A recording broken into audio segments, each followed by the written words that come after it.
At E3 2006, Naughty Dog announced Uncharted, Drake's Fortune, which would later be released in the fall of 2007. It would start one of the best video game franchises ever created, and sold over 1 million copies within the first 10 weeks. In fact, according to VGCharts.com, as of December 2017, the Uncharted franchise topped a combined 41.7 million units sold. It all started with Uncharted, Drake's Fortune, and was very well received by critics and gamers alike. It was praised for its technical achievements, acting, both voice and mocap, its music, and was compared to Hollywood films. It was compared to the Indiana Jones movies, as well as the very popular Tomb Raider video game franchise, which also had a very successful run on the PlayStation. Before we can dive deeper into the technical marvel of the Uncharted series, we should take a look at how it all started. Ladies and gentlemen, say hello to Lara Croft and the Tomb Raider franchise.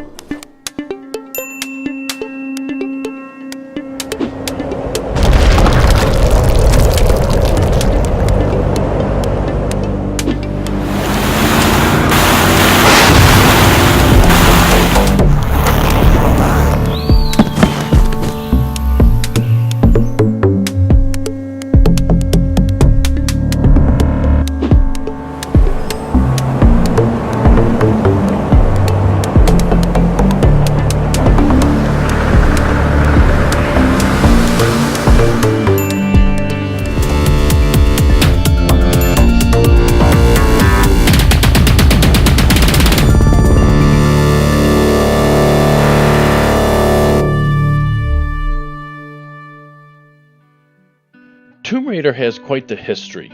First developed by Core Design for the Sony PlayStation, Sega Saturn, and the PC in 1996, becoming an unexpected success with gamers. Tomb Raider would reach the top of the sales charts and remain there for a considerable amount of time, selling over 7 million copies worldwide. Sony saw this success and landed an exclusive deal, keeping the Tomb Raider console version only on PlayStation. Tomb Raider 2 and 3 were part of this deal, selling 8 and 6 million copies each. For the 1990s, this was quite an achievement. Tomb Raider: The Last Revelation released in 1999 on PlayStation and on PC, and later was released on Sega Dreamcast in March 2000. Reviews were mixed, with some outlets claiming it was the best in the series so far, and others saying it was like dusting off old faded photos. Scores were all over the place for the various platforms, all the way up to a 10 from PlayStation Magazine, biased much, and as low as 3 out of 10 from IGN. In all instances, the Dreamcast version seemed to get the shaft. Tomb Raider Chronicles, the last release for PS1 and released on PC and Dreamcast in November 2000, was nothing more than a rushed, rehashed game. In fact, IGN is quoted saying, "Lara Croft's last adventure on PlayStation is also her very best. Still, it's just more of the same." GameSpot claimed the main problem is that the Tomb Raider series hasn't grown with the times. However, when it comes to the visuals, they had this to say. Regarding the PlayStation version, the graphics look better than ever before. The environments in the first Tomb Raider were very sparse and bland, but over the years the developers have been able to squeeze more and more out of the PlayStation. For a game on an aging system, there's a surprising degree of detail in Tomb Raider Chronicles, without a significant sacrifice in level size. The PlayStation 2 was released in the year 2000, and Core Design began working on Tomb Raider: Angel of Darkness. 3 years later, in June of 2003, Angel of Darkness was released, failing miserably and almost killing the franchise, even though it sold 2.5 million copies. From my experience, as you can see in my gameplay footage, the controls were awful. Quite honestly, they're pieces of shit. I honestly wish that I had recorded video footage of me while trying to play this game, and from now on I'll do exactly that. If I had to rate this game, it would be a 1 out of 10, simply because it's unplayable with how the controls are set up. Angel of Darkness was delayed from November 2002 to spring 2003, and was pushed to be released alongside the new movie, Tomb Raider: The Cradle of Life. It was believed that the game would benefit from the marketing of the movie. The final game was missing a lot of pieces, areas of the game that explain how Lara Croft survived her death from the last revelation, cut due to time constraints. The team at Core Design later said that they felt IDOS forced them to get the game out before it was ready, and from what I've played, they were correct. Like an old NES cartridge, this game blows. Tomb Raider: Angel of Darkness was the last Tomb Raider game Core Design would work on. IDOS would promptly switch development duties to Crystal Dynamics, who have been in charge of the franchise ever since. Crystal Dynamics' first game in the franchise was Tomb Raider Legend, which released in April of 2006 and would go on to sell over 4.5 million copies worldwide. After completing Jak 3 on PlayStation 2, Naughty Dog shifted their most technically talented staff members to begin working on Project Big, which would later be known as Uncharted: Drake's Fortune. This small team worked hard for an entire year before the rest of the team would join them, and then another 2 years of development time was required. Naughty Dog decided early on that with the power of the PlayStation 3, they wanted to create something completely new, an IP that would have a realistic setting, unlike their previous games. The limiting hardware was no longer an issue here, so they pushed their talents farther to create realistic characters and environments, creating new tools from the ground up. These tools were changed and rewritten several times, including switching from their own programming language, Goal, which was a Lisp-based language, to the industry standard C++. This allowed Naughty Dog to share their tools with other Sony-owned studios, and vice versa, like, say, Guerrilla Games. Uncharted used the Cell microprocessor to generate many layered character animations, which helped portray realistic expressions and fluid movements.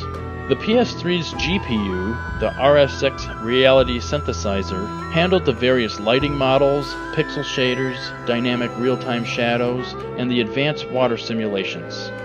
The RSX also allowed for processes which the team at Naughty Dog had never used before, because the previous hardware did not support them, thus forcing Naughty Dog's team to quickly learn the new techniques, such as pixel shaders and parallel processing. Uncharted also used higher resolution textures and more of them than any other Naughty Dog game before it. This concerned Naughty Dog, wondering if they would run out of space on the BD-ROM. The overall presentation of the game received unanimous praise from reviewers and critics alike, who recognized Uncharted's high production value, describing it as top-notch, incredible, and even comparing it against Hollywood films like Indiana Jones and National Treasure. It was also compared to the highly successful Tomb Raider franchise. Probably not Angel of Darkness though, because that game sucks salty ballsack. Uncharted: Drake's Fortune started the franchise that would ultimately become one of the best in gaming history, and received several accolades from various websites, one being PS3 Game of the Year from IGN.com. It would eventually sell over 1 million copies within its first 10 weeks, and later become a member of the PlayStation 3's greatest hits, joining many other great titles in Sony's budget-themed category.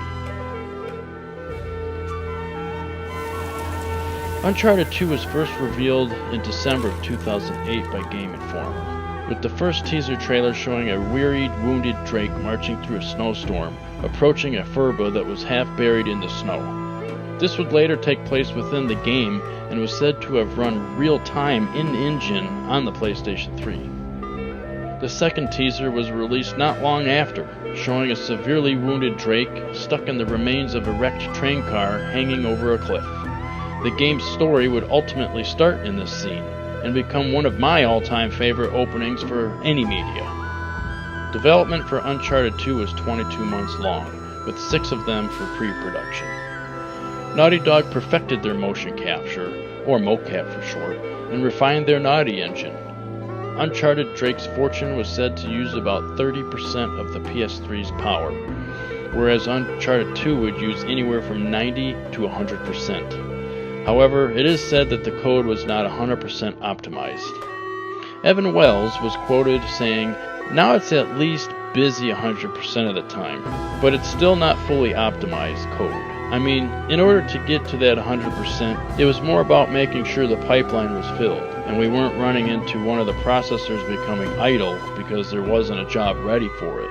One key feature that the Cell Broadband Engine synergetic processing units would handle is screen space ambient occlusion. This took a lot off of the GPU.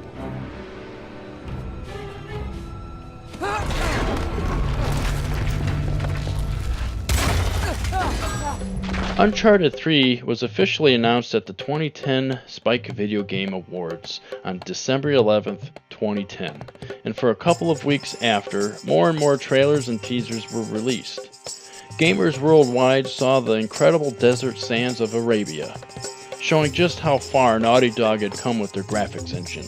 Uncharted 3 uses an evolved version of the engine that was used in the previous games. Naughty Dog made enhancements where needed, such as physics, visuals, and environmental effects. The engine also was tuned to provide better effects for fire, water dynamics, smoke, and most importantly, sand. It also enhanced the movement abilities of characters and more realistic textures and animations. According to Naughty Dog, Uncharted 3 is graphically superior to Uncharted 2. Real physics and environment deformation are key in creating a realistic playing experience, according to Naughty Dog's community strategist, Arnie Mayer.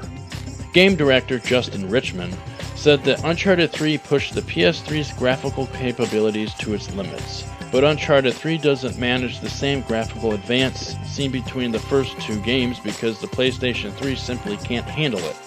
We pushed it really hard. Uncharted 2 to 3 is still a jump, but it's a narrow jump, and going forward, it depends on what we do. Uncharted 3, like its predecessors, received dozens of high-scored reviews and awards. It received many Game of the Year awards, and was for sure one of the best PS3 games released. Following Tomb Raider Underworld, Crystal Dynamics was split into two teams, the first beginning work on the next Tomb Raider, and the second focusing on the newly created spin-off series, Lara Croft and the Guardian of Light, which debuted in 2010. Studio head Daryl Gallagher said, "Forget everything you know about Tomb Raider. This is an origin story that creates Lara Croft and takes her on a character-defining journey like no other." Daryl was right to say this, as Tomb Raider 2013 was completely unlike anything before it. It's my opinion that in some instances, Tomb Raider borrowed from the positive parts of the Uncharted series. There are a lot of similarities between them, and for me, this wasn't a bad thing. The game engine used was a custom-built engine by Crystal Dynamics, called the Crystal Engine. It was first used in Tomb Raider Legend, and then modified and improved for Deus Ex Human Revolution, and finally, modified again for Tomb Raider 2013.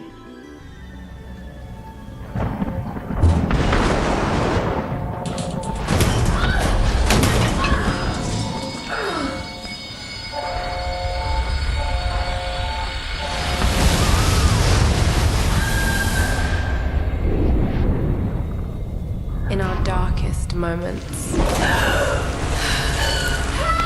when life flashes before us, we find something that keeps us going.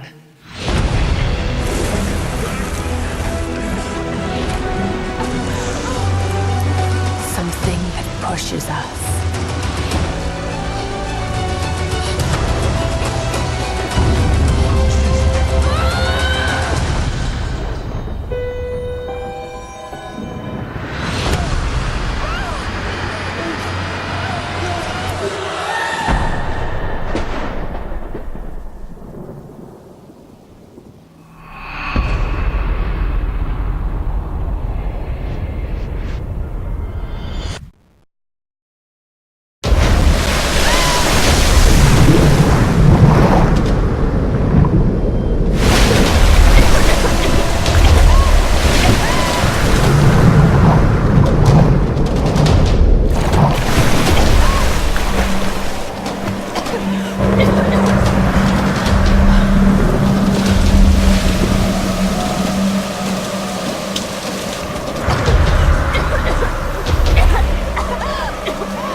that wounded people! Damn it, this would happen.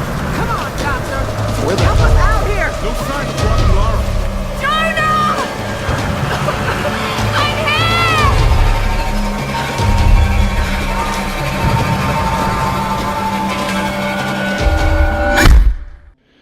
This is pretty incredible, since the visuals, animations, and dynamics are far better in Tomb Raider 2013 than the other two games. Tomb Raider is now an incredible series again, as it received great praise from reviewers and gamers alike, scoring an 86 on Metacritic and averaging about a 9 out of 10 from reviewers. And on a very positive note, it scored a 38 out of 40 from Famitsu, Japan's go-to gaming publication. The game sold more than 1 million copies in less than 48 hours after release. The game set a new record for the franchise, with the Xbox 360 and the PlayStation 3 versions setting new Week 1 records as the fastest selling individual formats of any Tomb Raider title, a record which was previously held by Tomb Raider: The Angel of Darkness. That one is kinda crazy to think about. As of November 2017, over 11 million copies have been sold.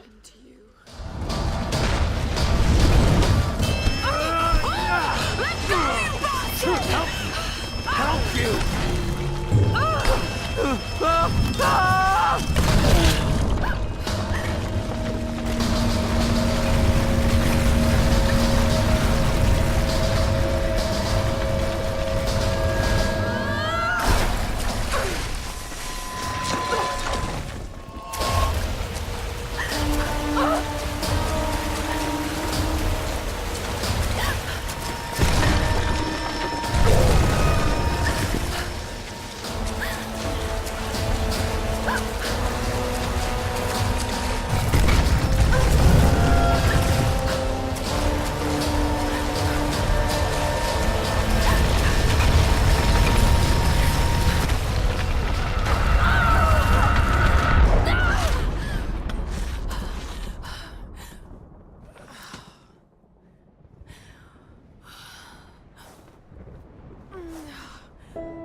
In November 2015, Rise of the Tomb Raider released with a timed exclusive deal for Xbox 360, Xbox One, and in January 2016 for Microsoft's Windows. It was later released in October 2016 for PS4 as the 20th Anniversary Edition. Upon release, Rise of the Tomb Raider was critically acclaimed, scoring an 88 for the PS4 version on Metacritic, and an average of a 9 from reviewers. Everything within the game was updated and refined over the previous title, Tomb Raider. As of November 2017, Rise of the Tomb Raider has sold 7 million copies. The game engine used for Rise of the Tomb Raider is called the Foundation Engine. It's a heavily modified version of the Crystal Engine, first used in Lara Croft and the Temple of Osiris in 2014. On November 14th, 2013, Naughty Dog released a teaser trailer for a new Uncharted game on PS4, showing an aged Nathan Drake washed up on a tropical shoreline. The teaser sparked the various internet gaming sites and YouTube channels to come up with ideas of what the game was going to be about. Was it going to be the death of Nathan Drake? I mean, the title, after all, was revealed to be A Thief's End, so naturally some thought Naughty Dog was killing him off. Several months later, it was revealed that Amy Hennig, Uncharted's director, had left Naughty Dog to pursue other opportunities, and that Neil Druckmann and Bruce Straley, the co-directors of The Last of Us, took over. 8 months of shooting and various story elements were scrapped, and on December 6, 2014, a gameplay demo of Uncharted 4 was shown at the PlayStation Experience. We were meant for this, Nathan. You, me, together, we were destined for something great.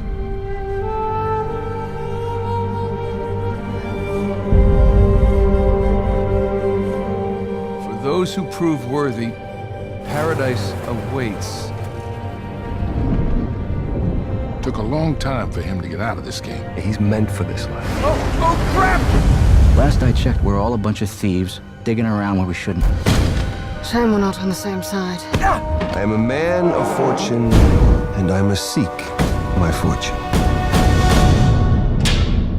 So,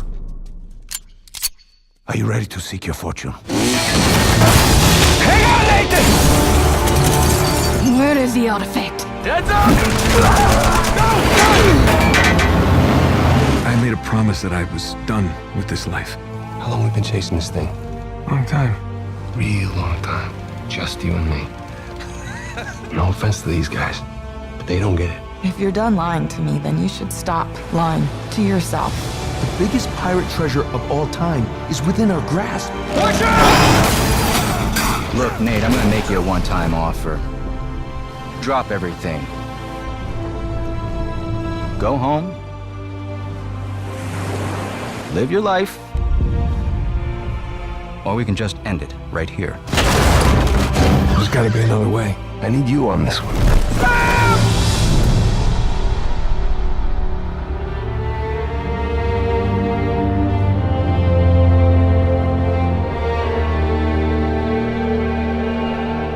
You ever wonder, like, different choices, how we might have ended up? No. I like the hand we've been dealt. Sam, are you there?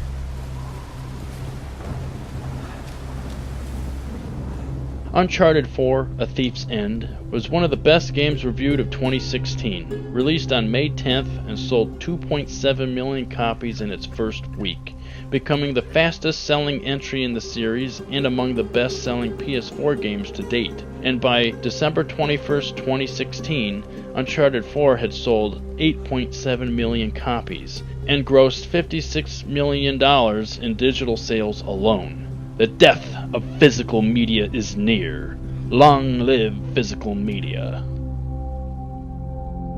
Naughty Dog announced the standalone side story DLC, The Lost Legacy, at the December 4th, 2016 PlayStation Experience event. The debut trailer was later followed by a gameplay trailer in April 2017, and what was released on August 22nd was actually a full game worthy of the $40 price tag.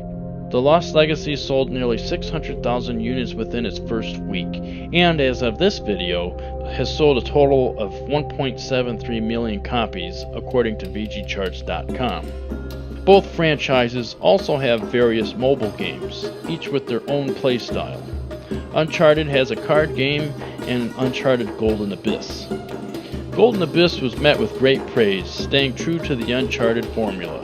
It was a launch title for the PlayStation Vita, developed by Ben Studio, and to this day is still one of the best games on the system.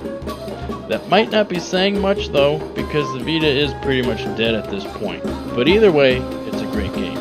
Tomb Raider has had its fair share of mobile games as well, from releases on the Game Boy Color all the way up to today's smartphones. Overall, both franchises are incredible, and in my opinion, each lends a hand to each other in some way, and could be said to not exist in the way that they do today without the other. Both have sold many millions of copies, and both seem to be on a continuing trend in some form or fashion. I would like to thank you for watching episode 3 of Video Game Rivals. If you liked what you saw, please leave a like and a comment, and subscribe if you haven't already. If you have any ideas for future Rivalry episodes, please let me know down below. Thanks for watching, and like always, happy gaming.